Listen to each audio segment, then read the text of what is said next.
Now, in the previous class, we were discussing about the types of ecosystem, where we have discussed that there are two types of ecosystem: man-made ecosystem and natural ecosystem. Under natural ecosystems is your forest ecosystem, your desert ecosystem, grassland ecosystem. All these come under desert, under natural ecosystems. And under man-made ecosystem, you have a very good chronic example, and that is your aquarium. In aquarium, we find it is a man-made ecosystem.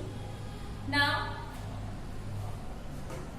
even a cropland ecosystem is a man-made ecosystem, because agriculture is done by humans and we plan it, we systematize it.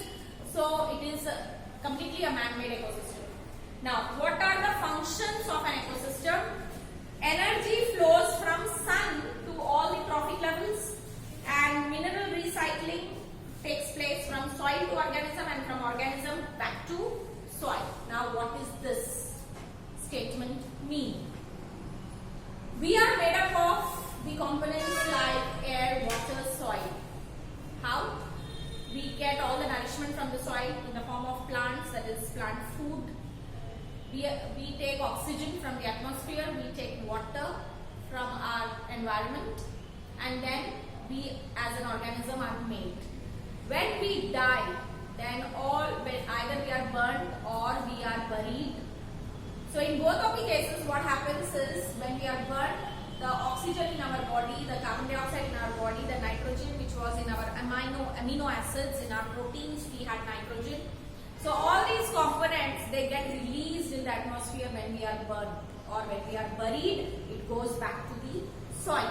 That means we have our origin from the soil, and after death we have to go back to the soil. So that is the meaning of this. Mineral recycling takes place from soil to organism and from organism back to soil.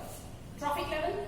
Different organisms present in an ecosystem which have similar mode of nutrition, like all producers, form one trophic level. All herbivores from second trophic level, that is primary consumer. All the carnivores, they form the secondary consumer. So like this, we have different trophic levels, right? So here, different organisms present in an ecosystem which have similar food habits, similar nutrition mode, they form the trophic level. Now, in our environment, there are certain cycles going on, nutrient cycles keep going on, in which you have in your syllabus carbon cycle. Now, in carbon cycle, first and foremostly, what is the importance of carbon and where do you get carbon from? Carbon is present in all the organisms. Even your plants are having carbon in the form of carbon dioxide. We are also having carbon in the form of carbon dioxide. When plants are buried deep down into the soil for many millions and millions of years, then what happens? The carbon in their body gets converted into crude oil, that is petroleum, that we get from the plant. Or when they are buried in the ocean beds, when plants get buried in the ocean bed, they form petroleum. And when plants get buried under the forest layers, then they form coal. So coal is the purest form of carbon, right? So coal is a form of carbon which has a lot of purity in it. So carbon is an element that is existing freely in nature. It is in the atmosphere, it is in the land, it is in our body also. Now, this carbon is present in our body in the form of the nutrients, like carbohydrates have carbon. Then proteins also, minerals, they are under minerals also we take carbon. So it is entering into our body through carbon dioxide, which is present in the air.